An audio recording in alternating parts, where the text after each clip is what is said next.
South ఇండియాలోనే biggest sorry store మన Varahi silks మన విజయవాడ ఎంజీ రోడ్లో ప్రారంభం.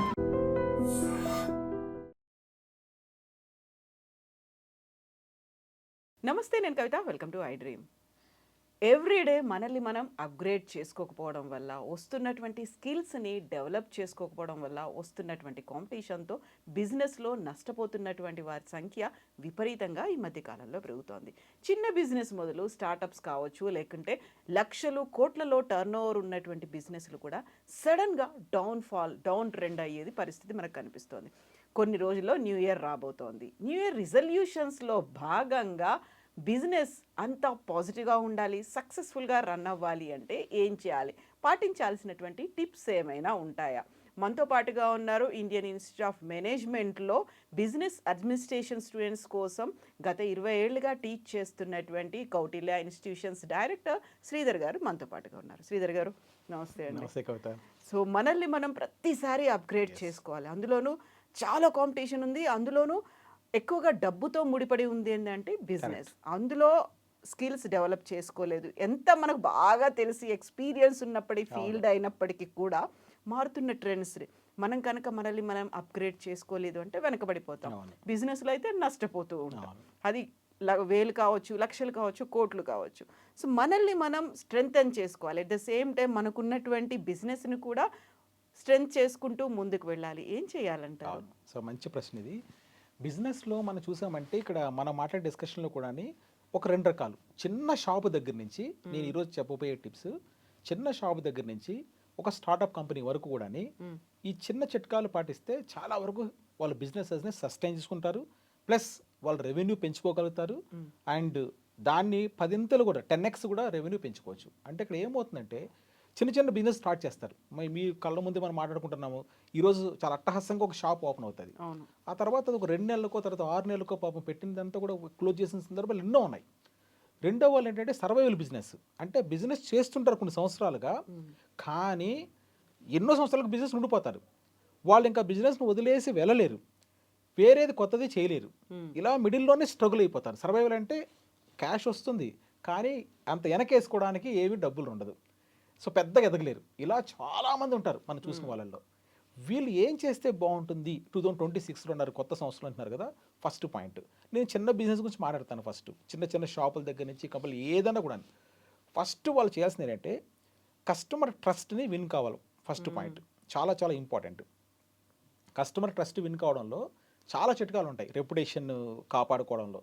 దాంట్లో ఒక చిన్న టెక్నికే మాట్లాడతాను ఈరోజు నేను. చాలా మాట్లాడడం మనము. ఒక చిన్న టిప్ ఏంటంటే షాప్ ఓనరు లేదా బిజినెస్ ఓనర్ ఏదైనా కానివ్వండి, చిన్న షాప్ దగ్గర నుంచి పెద్ద బిజినెస్ వరకు కూడా, సంస్థ వరకు, కంపెనీ వరకు, మెయిన్ ఓనరు నెట్వర్కింగ్ బాగా మెయింటైన్ చేయాలి. అంటే పబ్లిక్ రిలేషన్స్ బాగా మెయింటైన్ చేయాలి.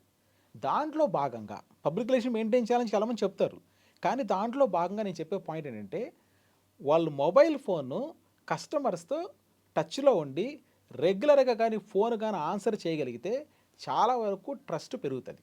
డైరెక్ట్గా ఓనర్ టచ్లో ఉండాలి, ఓనర్ టచ్ ఉండాలి. టచ్ ఉన్న బిజినెసెస్ చాలా పెరుగుతాయి, బిజినెస్ బాగా పెరుగుతుంది. రెండోది ఏంటంటే ఫోన్ ఆన్సర్ చేయాలి. అంటే చాలా ఉన్నాయి టిప్స్. నేను మాట్లాడేది ఒక చిన్న భాగమే చూడడానికి చాలా పెద్ద ఇంపాక్ట్ క్రియేట్ చేస్తుందని చెప్తున్నాను. ఫోన్ ఆన్సర్ చేయాలంటున్నాను. అంటే మనం చూడండి, మన డైలీ లైఫ్లో ఏం చేస్తామంటే ఫోను పాజిటివ్గా చాలా వరకు ఆన్సర్స్ తీసుకుంటారు, పాజిటివ్ రెస్పాన్సెస్ అంతని. నెగిటివ్ వచ్చిన కస్టమర్ దగ్గర వాడు డిస్కనెక్ట్ అయిపోతాడు అనమాట. మీరు ఫోన్ ఆన్సర్ చేయని చెప్తాను. చిన్న టిప్పే నేను చెప్పేది, చాలా థీరీస్ ఉన్నాయి, మాట్లాడలేదు నేను. ఈ చిన్న దాని ద్వారా చాలా ఇంపాక్ట్ ఉంటుంది చెప్తున్నాను అనమాట.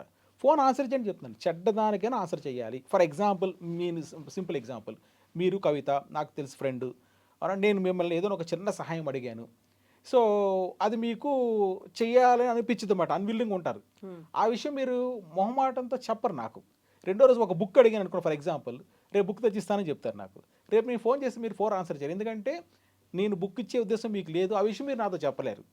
అదేదో మీరు ఫోన్ ఓపెన్ చేసి, ఎస్ సార్ ఆ బుక్ నాకు అవసరము, నేను ఏమనుకోద్దండి, ఈ బుక్ నేను ఇవ్వలేను, సో అవకాశం ఉన్నప్పుడు మీకు ఇస్తానని చెప్పేసి చాలా బాగుంటుంది. ఇలా ఒక చిన్న నెగిటివ్ థింగ్ని షేర్ చేయడం కోసము మొహమాటంతో ఫోన్ మీరు పక్కన పెట్టేశారు, జెన్యూన్గా ఉంటారు. సేమ్ బిజినెస్లో కూడా ఒక వస్తువు, ఫర్ ఎగ్జాంపుల్ రీప్లేస్మెంట్ ఇచ్చారు, రీప్లేస్మెంట్ అతను కస్టమర్ ఇచ్చాడు, మీరు దానికి ఇవ్వాలనుకుంటే ఇచ్చేయండి, లేకపోతే లేదు, ఏ విషయం చెప్పేయడం మేలు. ఫోన్ ఆన్సర్ కానీ చేస్తే నేను చూసిన వాళ్ళల్లో ఎనీథింగ్ గుడ్ ఆర్ బ్యాడ్ కానీ ఫోన్ ప్రతి కాల్ కానీ మీరు ఆన్సర్ చేయగలిగితే చాలా నెట్వర్క్ పెరుగుతుంది అన్నాను. సో అది చాలా ఇంపార్టెంట్ టిప్గా నేను చెప్తున్నాను. ఎందుకంటే ఇది చూడడానికి చిన్నదైనా చాలా ఇంపాక్ట్ క్రియేట్ చేస్తుంది. నేను ఇప్పుడు ఇన్ని సంవత్సరాలుగా ఉన్నాను, ఏదైనా కూడా నేను ఫోన్ ఆన్సర్ చెప్తాను. నేను పాటించే నేను చెప్తాను బట్ నా ఫోను నేను ఫర్ ఎగ్జాంపుల్ ఇప్పుడు షూట్లోనే ఎత్తకపోతే మిస్డ్ కాల్ చూసుకొని మళ్ళీ కాల్ బ్యాక్ చేస్తాను. ఎందుకంటే అప్పుడు కస్టమర్కి చాలా ట్రస్ట్ పెరుగుతుంది, రిలయన్స్ పెరుగుతుంది. ఇతను ఏ దేనికైనా కూడా నాకు ఉపయోగపడతాడు, ఆ కస్టమర్ అతనితోనే ట్రావెల్ చేస్తాడు. మీరు గమనించారంటే ఇప్పుడు మీరు కూడా మీ లైఫ్లో మీరు పలానా షాపో పలానా బిజినెస్ అతనో కానీ ఫోన్ రెగ్యులర్గా ఆన్సర్ చేశారు అనుకోండి, అతనికి కానీ ఫోన్ చేస్తే పని అయిపోతుంది అని మీకు ఫీలింగ్ ఉంటుంది, అతనికే ఫోన్ చేస్తారు. లాయల్ కస్టమర్స్ అంటాం మనం. అవును, లాయల్ కస్టమర్స్. ఇది చిన్న టిప్ నేను చెప్తున్నాను. రెండోది ఏంటంటే పెద్ద పెద్ద సంస్థలు ఇప్పుడు ఓకే ఫోన్ ఆన్సర్ చేస్తున్నారు, నేను చెప్పిన టిప్ ఫాలో అయ్యారు, బిజినెస్లు బాగానే ఉంది. బిజినెస్ సర్వైవల్ బిజినెస్ అన్నాను. అంటే ఏంటంటే సర్వైవల్ కోసమే పాపం వాళ్ళు చేసే బిజినెస్ రెంట్ కట్టడం కోసము, స్టాఫ్ శాలరీ సరిపోతుంది, వీళ్ళకి జోబులో కూడా పెద్ద పడదు. సో పెద్దగా వాళ్ళ ఆస్తులు కూడా సంపాదించుకుంటారు. ఈ కేటగిరీ ఎక్కువ ఉంటుంది. సో మన ఇండియా వైడ్ చూసామంటే వీళ్ళకి ఏంటో సలహా అంటే నా సార్ ట్రాన్స్ఫార్మేషన్ అంటున్నాను. ట్రాన్స్ఫార్మేషన్ అంటే దీపం ఉండగానే ఇల్లు చక్కబెట్టుకో అనేది చాలా ఇంపార్టెంట్. అంటే ఇప్పుడు మీరు చూడండి, ఇప్పుడు కొద్ది నేను పై లెవెల్లో ఇంతసేపు మైక్రో లెవెల్లో మాట్లాడాను, ఇప్పుడు మ్యాక్రో లెవెల్లో మాట్లాడుతున్నాను. దీపం ఉండగానే ఇల్లు చక్కబెట్టుకుంటే ఏమంటున్నానంటే ఒక బిజినెస్ జరుగుతుంటుంది, కానీ ఆ బిజినెస్ జరుగుతుంది కానీ చెప్పేసి మనం హాయిగా కూర్చుంటే ఆ బిజినెస్ ఇప్పుడున్న ట్రెండ్స్ మారిపోతుంది కాబట్టి ఆర్టిఫిషియల్ ఇంటెలిజెన్స్ అన్నాము, రకరకాలు అన్నాం కాబట్టి రేపు అదే ప్రోడక్ట్ మీకు ఉండదు అంటున్నాను. సింపుల్ ఎగ్జాంపుల్ చూడండి, నోకియా మన అందరికి తెలుసు వైప్ అవుట్ అయిపోయింది. ఎందుకు అసలు ఆలోచించారు? నోకియా ఒకప్పుడు మనకి మొబైల్ ఫోన్స్ స్టార్ట్ అయిన తర్వాత 2000 ఆ సీజన్లో ఆ రెవల్యూషన్ టైంలో అందరి చేతిలో నోకియా ఫోన్ ఉండేది. సో నోకియా అంటే గట్టి రాయలాంటి ఫోన్, అంటే బ్యాటరీ కూడా డెడ్ అయిపోదు, ఛార్జింగ్ అలాగే ఉంటుంది అనేది. అసలు ఎవరన్నా కూడా మీరు చూసారంటే ఏ షాప్ అంటే నోకియాను కొంటారు. నేను నోకియాతో మొదలు పెట్టాను. అలాంటిది ఆశ్చర్యకరంగా మీరు చెప్పినట్టు వైపోయి ఒక్కసారిగా మార్కెట్ నుంచి ఎగిరిపోయింది. అంటే ఏంటి, నోకియా బేసిక్ ఫోన్స్నే అమ్ముకుంటూ వచ్చింది, స్మార్ట్ ఫోన్ టెక్నాలజీని అడాప్ట్ చేసుకోవడంలో ఫెయిల్యూర్ అయిపోయిందండి.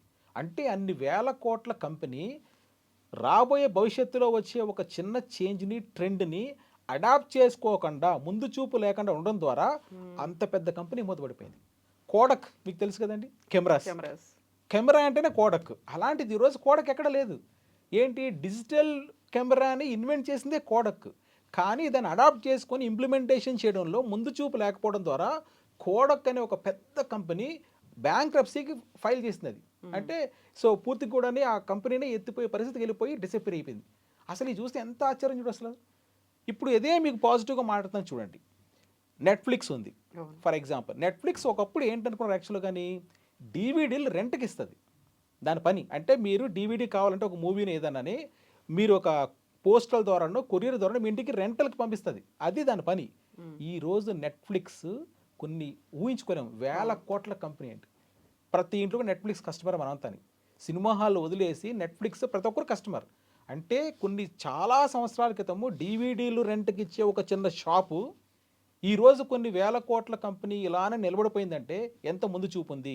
ఆ రోజు ఓన్లీ డివిడీలే చేసుకుంటామంటే నెట్ఫ్లిక్స్ కనుమరుగైపోయింది.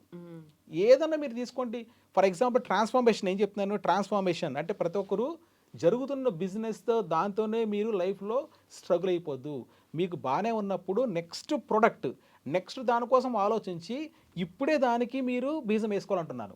ఇంకా చూడండి, ఫర్ ఎగ్జాంపుల్ మీరు కొన్ని ఎగ్జాంపుల్స్, లంబోర్గినీ ఉంది, అవును, పెద్ద లగ్జరీ కార్, లగ్జరియస్ కార్. అవును కదా, అది హీరో ప్రభాస్ కూడా వాడతాడు యాక్చువల్. కానీ చాలా కాస్ట్లీ కారు. ఆ కార్ యాక్చువల్గా దేంతో స్టార్ట్ అయింది అనుకున్నారు, చాలా మంది తెలియని fact, tractors company Lamborghini tractors నుంచి ఈరోజు లగ్జరీ కార్కి వెళ్ళింది. సో అది ట్రాక్టర్సే అనుకుంటే సేల్స్ అయ్యింది, అది కూడా వెళ్ళిపోయింది. అవునా, అంతెందుకు. సో ఎల్జీ, ఎక్కడ చూసినా ఎల్జీ, మన ఏసీలు ఎల్జీ, లేకపోతే ఎవ్రీథింగ్ ఫ్రిడ్జ్ ఎల్జీ, టీవీలు ఎల్జీ. ఎల్జీ అనేది ఒక కాస్మెటిక్ కంపెనీ అండి. అది కాస్మెటిక్ కంపెనీస్ ఒక జస్ట్ అలాంటి కాస్మెటిక్ కంపెనీ ఈరోజు ప్రతి ఒక్కరి ఇంట్లో ఎల్జీ లైఫ్ ఈజ్ గుడ్ అని చెప్పి కనిపిస్తుంది. సో ఎన్ని వేల కోట్ల సామ్రాజ్యం అసలు ఊహించుకోవచ్చు. సో మీరు ఇలాంటి కొన్ని మీరు గమనించారంటే దాని యొక్క ఐకియా ఉంది ఫర్ ఎగ్జాంపుల్ హైదరాబాద్లో. IKEA use start with sales of pen sales అంతే. పెన్ల నుంచి ఈరోజు ఐకియా మీకు పెన్ దగ్గర నుంచి ఇంట్లో ఉన్న మొత్తం సెటప్ టోటల్గా ఫర్నిచర్ అంతా కూడా సేల్ చేస్తుంది. అంటే వాళ్ళ పెన్తోనే ఆగిపోలేదు కదా. ఇలా మీరు చాలా వరకు చూసారంటే శాంసంగ్ తమాషా తెలుసు మీకు. శాంసంగ్ ఈరోజు మీరు అన్ని ఏసీలు అన్నీ శాంసంగ్ చూస్తాం కదా, అది ఏంటనుకోరు ఫస్ట్ అసలు యాక్చువల్గా they start with grocery shop అండి. ఓకే. ఎవరికి తెలియంది అంటే ఏంటి, కూరగాయలు అమ్ముకునే షాపు శాంసంగ్ ఈరోజు సో ఎన్ని వేల కోట్ల సామ్రాజ్యం ఆలోచించండి. సో ఎంత ప్రపంచవ్యాప్తంగా ప్రపంచవ్యాప్తంగా ప్రతి ఇంట్లో శాంసంగ్ కూడా మనకు ఉంటుంది. అంటే వాళ్ళు ఎలా స్టార్ట్ చేశారు, హంబుల్ ఆర్జన్స్తో ఏ రేంజ్కి ట్రాన్స్ఫార్మ్ అయ్యారు. ఆ కంపెనీలు ఆ విధంగా వెళ్ళినప్పుడు మనం కూడా అదే విధంగా ముందు చూపులో ఉండాలి. ఇండిగో సంక్షోభం ఎందుకు వచ్చిందో సార్ ఆలోచించండి. ఇప్పుడు మన భారతదేశంలో ఇండియా 2025 డిసెంబర్లో ఇండిగో ఒక పెద్ద లెసన్ ఏంట్రా అంటే ముందు చూపు లేకపోవడం. సో 65% ఆల్ ఫ్లైట్స్ ఇండిగో చేతిలో ఉన్నాయి. సో ఇప్పుడు మనకి ఏం చేసింది, డీజీసీఏ రూల్ పాస్ చేసింది. సో వీళ్ళకందరూ కూడా రోస్టర్ విధానంలో రెస్ట్ ఇవ్వండి పైలట్స్ అని చెప్పించారు. మరి ఇక్కడ ఏం జరిగింది, వీళ్ళు ఇచ్చిన రూల్ అమలు చేయడంలో వాళ్ళు ఆల్రెడీ ఎప్పుడు 2024లో రూల్ ఇచ్చింది డీజీసీఏ. మరి 2025 డిసెంబర్ 2 years అయినా కూడా ఈ రూల్ ఆల్రెడీ ఇంప్లిమెంటేషన్ మొదలు పెట్టడానికి సన్నాహాలు చేసి ఉండాలి. తర్వాత ఈ రూల్ ఇంప్లిమెంటేషన్ వచ్చే ఛాలెంజెస్ అన్ని చెక్ చేసి ఉండాలి. ఇవి 2 years పీరియడ్లో కూడా వాళ్ళు చెక్ చేసుకోకపోవడం ద్వారా ఎక్కడో ఒక ముందు చూపు ఫోర్స్ సైట్ ఎక్కడో ఒక లోపించడం ద్వారా సడన్గా మొత్తం కొన్ని వేల ఫ్లైట్స్ అన్ని కూడా క్యాన్సిల్ అయిపోయింది. ఎంత పెద్ద ప్రపంచం మనం ఒక్కోసారి చిన్న సమస్య అనుకుంటాం, అది చాలా పెద్ద సమస్యకి వెళ్తుంది. అంటే ఫోర్స్ సైట్, సో ముందు చూపు విజన్ కానీ ఉండి రాబోయేదాన్ని యాంటిసిపేట్ చేసి కానీ వెళ్తే చాలా సక్సెస్ అవ్వచ్చు. చెప్పండి మీరే చెప్తున్నారు. సో ఎక్స్పాండ్ అవ్వాలని చూసింది తప్ప ట్రాన్స్ఫార్మ్ అవ్వాలని అనుకోలేదు ఇండిగో అనేది. కరెక్ట్. అంటే వచ్చే ప్రాబ్లమ్ని అడాప్ట్ చేసుకోవాలి, యాంటిసిపేట్ చేయలేకపోయింది. ఎగ్జాక్ట్లీ. చాలా పెద్ద కంపెనీ చాలా వరకు నో డౌట్. అయితే యాంటిసిపేషన్ ఆఫ్ ప్రాబ్లమ్ అంటే ఒక బిజినెస్లో యాంటిసిపేషన్ ఆఫ్ ప్రాబ్లమ్ని, ఆ ప్రాబ్లమ్ని ఎలా ఫిక్స్ చేయాలని స్ట్రాటజీ ఉంటేనే సక్సెస్ అవుతాం. దీంట్లో మనం ఒక లీడర్షిప్కి ఒక స్టోరీ చెప్తాను మీకు. ప్రతి బిజినెస్ లీడర్ కూడా చాలా ముందు చూపు ఉండాలని కదా. ఒక చిన్న స్టోరీకి ఎంత మోటివేషన్ అంటే, మీకు బర్డ్స్ ఉన్నాయి, పక్షులు. కొన్ని పక్షులు మనం చూసామంటే మైగ్రేటరీ బర్డ్స్. అవి ఏం చేస్తాయి, విదేశాల నుంచి, సైబీరియా పక్షులు అంటాము, విదేశాల నుంచి వేల కిలోమీటర్లు ఫ్లై చేసుకొని వేల కిలోమీటర్లు ఫ్లై చేసుకుంటూ వచ్చి ఎక్కడో మన ఆంధ్రప్రదేశ్లో నేలపట్టు, మా తిరుపతి జిల్లాలో అక్కడికి వస్తాయి, అనంతపూర్లో ఒక చోటుకు వస్తాయి, వచ్చి అక్కడ బ్రూడింగ్ చేసుకొని గుడ్లు పెట్టేసి అక్కడి నుంచే పొదిగి దాన్ని మళ్ళీ వెళ్తుంటాయి. ఆశ్చర్యకరమైన విషయం, చాలామంది దాని గురించి మనం ఆలోచించం కానీ ఇన్ని వేల కిలోమీటర్లు దారి అలాగే ఇప్పుడు హైదరాబాద్లో ఒక చోటు నుంచి ఇంకో చోటుకు రావాలంటే దారి గూగుల్ మ్యాప్ లేకుండా మనకు కాదు. మరి పక్షులకి గూగుల్ మ్యాప్ లేదు, వేల కిలోమీటర్లు ఎలా వస్తాయని చూస్తే ఈ బర్డ్స్ ఆర్నిథాలజీ స్టడీ చెప్పింది ఏంటంటే, బర్డ్స్ మామూలుగా వీటిలో కొన్ని వందల పక్షులు గ్రూపుగా ఫ్లై అవుతుంటాయి. ఫ్లై అవుతున్నప్పుడు దాంట్లో కొన్ని పైలట్ బర్డ్స్ ఉంటాయి, మన గురించి కొన్ని చోట్ల వీ షేప్లో కూడా వెళ్తుంటాయి. ఈ పైలట్స్ బర్డ్స్ ఏం చేస్తుందంటే, అవి ముందు చూపు ఈ మొత్తం గ్రూప్ని ముందుకు లీడ్ చేస్తుంది. అంటే దాంట్లో యాక్చువల్గా ఒక జీపీఆర్ఎస్ లాగా ఇన్బిల్టే టెక్నాలజీ ఉంది బర్డ్స్లో కూడా. అయితే ముందు చూపుతో కొన్ని పైలట్ బర్డ్స్ వీటిని నడిపిస్తుంది అన్నమాట. ఆ పైలట్ బర్డ్స్ ముందుకు వెళ్ళడం ద్వారా చాలా పక్షులన్నీ కూడా ఫాలో అవుతున్నాయి అన్నమాట. అంటే ఒక లీడర్, ఒకసారి ఆలోచించండి, ఇక్కడ పైలట్ బర్డ్ ఒక లీడర్. ఒక లీడర్ ముందు చూపుతో ఇంత పెద్ద డిస్టెన్స్ని ట్రావెల్ చేసుకుంటూ ఎగ్జిక్యూట్ చేస్తున్నాడు అన్నమాట. అందువల్ల సక్సెస్ఫుల్గా వస్తున్నాయి, మళ్ళీ వెనక్కి వెళ్తుంది. ఒక పక్షికి పైలట్ ఏ విధంగా ముందుకు వెళ్తుందో, ఒక బిజినెస్ లీడర్ కూడా, బిజినెస్ హెడ్ చేసే వ్యక్తి పైలట్ లాగా, ఒక లీడర్ లాగానే ఉండాలి. షాప్ చిన్నదైనా టీ షాప్ దగ్గర నుంచి పెద్ద బిజినెస్ వరకు కూడా ఆ లీడర్షిప్ క్వాలిటీ ఉండాలి. ఏంటి లీడర్షిప్ క్వాలిటీ అంటే, ఫస్ట్ పాయింట్ ట్రస్ట్ విన్ కావడము, మొబైల్ ఫోన్ దగ్గర నుంచి నెట్వర్కింగ్ మెయింటైన్ చేయడం. చిన్న పాయింట్ చెప్పాను యాక్చువల్గా, చాలా చేయాలి, బిజినెస్ పీపుల్ అందరూ తెలుసు. రెండోది ఏంటంటే, ఈరోజు బిజినెస్ బాగుందని చెప్పేసి కామ్గా కూర్చోకుండా నెక్స్ట్ కొత్త ప్రోడక్ట్ కోసం ట్రై చేయండి. ఏ బిజినెస్ అయినా కూడా రెండో బిజినెస్ మొదలు పెట్టంటున్నాను. అయితే మొదలు పెట్టినని చెప్పి దాని మీద డబ్బులంతా పెట్టేమని కాదు, చిన్నగా స్టార్ట్ చేయడం. ఒకటి ఉండగానే ఇది బాగా జరిగిపోతుంది కదా అని కూర్చుంటే అది మునిగిపోయిన తర్వాత మీరు ఏం చేయలేరు. రెండో దానికోసం థింక్ చేయండి చెప్తున్నాను, ట్రాన్స్ఫార్మ్ కండి. ఎగ్జాక్ట్లీ. ఎంతసేపు వాళ్ళు ఒక చైన్ మార్కెట్ లాగా ఉంటుంది, లేకుంటే బ్రాంచ్ల్ని, అవుట్లెట్లని పెట్టుకుంటారు తప్ప అడాప్ట్ చేసుకొని ఇప్పుడు లేటెస్ట్ టెక్నాలజీ ఏం మారుతుంది, లేకపోతే వస్తున్నటువంటి ట్రెండ్స్ ఎలా ఉన్నాయి, ఈ స్కిల్స్ని మనం ఇంకా ఎలా డెవలప్ చేసుకోవాలి అనేది కాకుండా, మీరు చెప్పినట్టుగా ఒక లీడర్ అనేవాడు ఏం చేస్తాడంటే, నాకు బిజినెస్ బాగానే ఉంది అనుకున్నప్పుడు 2-3 బ్రాంచ్లు ఇచ్చేసి, అవుట్లెట్లు ఇచ్చేసి ఇంకెవరికో ఇచ్చేస్తారు ఇన్ఛార్జ్గా పెట్టేసరికి. ఆ టచ్ అనేది కోల్పోతారు, ఏమవుతుంది అనేది తెలియదు. ఫీడ్బ్యాక్ అనేది తన ఓన్ ఎంప్లాయీస్ దగ్గర నుంచే రాకపోయేసరికి ఆ కనెక్షన్ అనేది మిస్ అయిపోతుంది అక్కడ. ఇప్పుడు చూడండి, కొన్ని బిజినెస్లు మనం అందరూ గమనించుంటాము, కెమెరా మనకి ఫోటో స్టూడియోస్ ఉన్నాయి. ఫోటో స్టూడియోలు ప్రతి ఒక్కరు ఫోటో స్టూడియోలో ఒకప్పుడు ఎక్కడన్నా కూడా మనం అంతా వెళ్ళి ఫోటోలు తీసుకున్నాము, పాస్పోర్ట్ సైజ్ ఫోటో తీసుకున్నాము, లేదా ఒక అకేషన్ వస్తే ఫోటో తీసుకున్నాము, ఫోటో స్టూడియోకి వెళ్తాం, ప్రతి ఊళ్ళో ఉంటుంది. ఇప్పుడు ఫోటో స్టూడియోలకి ఒక్కసారిగా ఎంత పెద్ద దెబ్బ మీరు ఆలోచించండి. దేని ద్వారా? Mobile phone. అందరిలో మొబైల్ ఫోన్ వచ్చేస్తుంది మన చేతిలో. ఇప్పుడు మన ఫోటో స్టూడియోకి ఎందుకు వెళ్తాము? ఎందుకంటే నేను అన్నీ అబ్జర్వ్ చేస్తుంటాను. నేను ఎక్కడ పెద్ద థీరీస్ ఏం చెప్పడం లేదు, జనరల్గా నేను అబ్జర్వ్ చేసేదే షేర్ చేస్తున్నాను. ఫోటో స్టూడియోల పరిస్థితి ఏంటి అంటే చాలా కష్టం, సర్వైవల్ వాళ్ళు పాపం ఇంకా అసలు డిసప్పియర్ అయిపోయారు. ఎందుకంటే ఫోటో స్టూడియోకి వెళ్ళే అవకాశమే లేదు, ఎక్సెప్ట్ పాస్పోర్ట్ సైజ్ ఫోటో తీసుకోవడం ఎగ్జామ్ కోసం తప్ప మిగతా ఈవెంట్స్ ఏమన్నా ఉన్నాయంటే వాళ్ళు అంతే ఫోటో షూట్ల కోసం వస్తే ఎగిరిపోయింది. ప్రింటింగ్ ప్రెస్ చూసుకోండి, ఒకప్పుడు మొత్తం ప్రింటింగ్ ప్రెస్ అంటే ఫోటో స్టూడియో అతను ముందు చూపుతో ఏదైనా వేరే బిజినెస్కి వెళ్ళాలన్నాను. ప్రింటింగ్ ప్రెస్ వాళ్ళు చూడండి ఇప్పుడు ప్రతిదానికి ప్రింటింగ్ ప్రెస్, బుక్స్ కొడతారు, ప్రింట్ చేస్తారు, లేదా పాంప్లెట్స్ ప్రింట్ చేస్తారు, అన్నీ చేస్తున్నారు. ఇప్పుడు మీకు వచ్చింది ఏంటి, లాస్ట్ ఒక 5 yearsగా సాఫ్ట్ కాపీస్, ఎవరు ప్రింట్ చేయడం లేదండి, అన్ని సాఫ్ట్ కాపీస్ పంపించేస్తున్నాం. ప్రింటింగ్ ఆప్షన్ చాలా తగ్గిపోయింది, బుక్స్ అన్నీ కూడా ఇప్పుడు కిండల్ ఎడిషన్కి వెళ్ళిపోయింది. అంటే ఓన్లీ ప్రింటింగ్ ప్రెస్, నేను ప్రెస్ పెట్టుకొని ప్రింట్ చేస్తానంటే 90% వరకు కూడా కస్టమర్స్ వాళ్ళకి తగ్గిపోయారు. ప్రింటింగ్ ప్రెస్ ఇంకా రాను సాఫ్ట్ కాపీస్ వెళ్తాయి, అన్ని సాఫ్ట్ కాపీ పంపించామంటున్నారు. తక్కువ శాతంలో బిజినెస్ జరుగుతుంది వాళ్ళకి. అంటే మీరు ఇలా ఎప్పుడైతే ఒక ఇండికేషన్ వస్తుందో బిజినెస్ డిక్లైన్ అవుతుందని కొత్త ప్రోడక్ట్కి వెళ్ళిపోమంటున్నాను.